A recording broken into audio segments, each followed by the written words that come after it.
see you. Well, you two, I'm not quite sure. Are you Sir Jimmy now, or? No, How but does that work? as Ken Dodd used to say, I'd love a knighthood. It would keep my ears warm in bed. No. Basically, I champion good causes. I fight injustice. I look after the poor, and I have to protect the Holy See against any of the forces of evil. But first, a song. Come here. I got the taxi tonight. He said that'll be £6. I said, I've only got a fiver. Could you reverse back a bit? I won't ask how old you are. Well, no, please, because there's a big event happening in a few weeks. Your 70th? Yes! Yay! I hope I can live to be as old as my jokes. But I'm working on it. So, did you know you were going to be a comic when you were a kid? I think pretty much. Yeah. I think pretty much because you have this... I remember we had a shop in Belfast, and I used to do Al Jol, 2 years old, you know, but I just saw it, and used to, Mammy, and of course, the Mammy would get out of the way, come in, because the customers would love it, but she's just getting never mind, Mammy. Yeah, Mammy, get in. But when you look back, and then of course, there was at school telling the jokes with the guys and everything. Yeah. But I suppose the red coat thing at Butlins was the big thing for me. My brother came back from the Irish camp, Mosney. Billy Butlin had a camp in Ireland. A lot of people don't realise. They know he had Minehead and Skegness, but they don't realise he had one just about 26 miles from Dublin. And my brother came back. He'd been there on a holiday with his girlfriend. Said, "Oh, there's things like redcoats. They're fabulous. They make people happy. Their uncle, you'll be Uncle Jimmy, and then you'll be able to do your act at night." You know. And I thought, I keep getting thrown out of jobs for factories, for acting the fool. Yeah. These people are going to Pay you to do it, yeah. I've Excellent. cracked it, Yeah. and that was it, because the great thing about Butlins, they all had a big custom-built theatre. Yeah. Well, again, on the Red Coat show, once a week, you'd learn to project to the back row, how to put the schlep on. Yeah, of course. The orchestra's playing, so you've got to get band parts, and so really, that's like your performing art, what would be now the drama and performing arts. Yeah, of course. Yeah. For the youth, proper training that, though, really, isn't it? I know, well, you've got that right live audience, haven't you? Doctor, I keep thinking I'm a famous rock and roll singer. He said, that'll be the day. I said, you see, it's catching. Yeah. So, I mean, do you still wear the hat? And Well, it's funny you should mention that, Stevie. Oh. What a coup. Was this Well, hat first of all, I've got the Wellington. Oh. Is that the left one? The left one. Do you know, I took them to have them healed the other day, and he sold them. Right?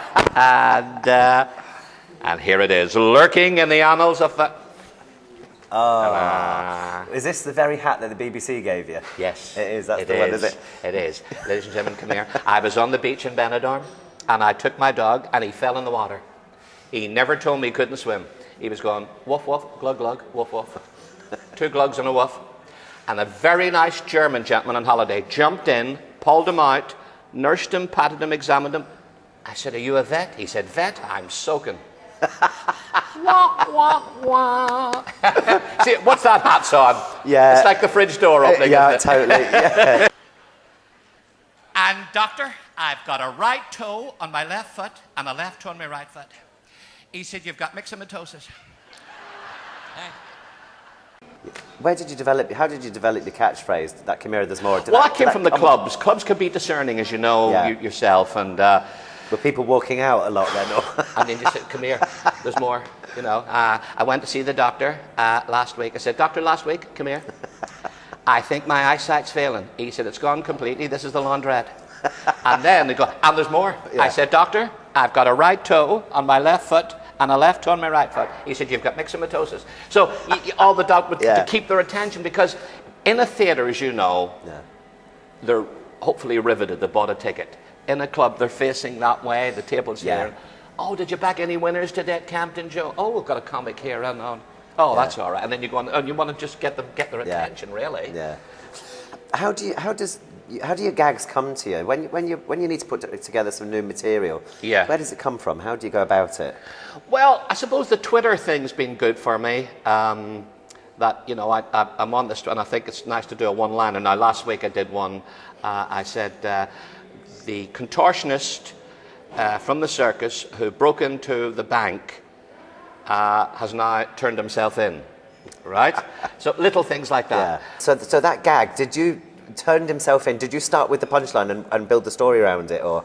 How? Yeah, I always think that they start from the second, like a cliches. I've spoke to this to Milton Jones, the comic, and Tim Vine. Yeah. And if you've got a sort of a cliche now, with Milton, I saw him and he did this wonderful routine. He walked up and down and he went, AA, RAC, green flag, don't get me started. So that was his gag. Oh. But So would you have put that gag together with the line "Don't get me started"? yes, and work then he worked backwards. Right. I think okay. that's right. the thing. Would you work that way a little bit? Pretty much. Yeah. Pretty much then.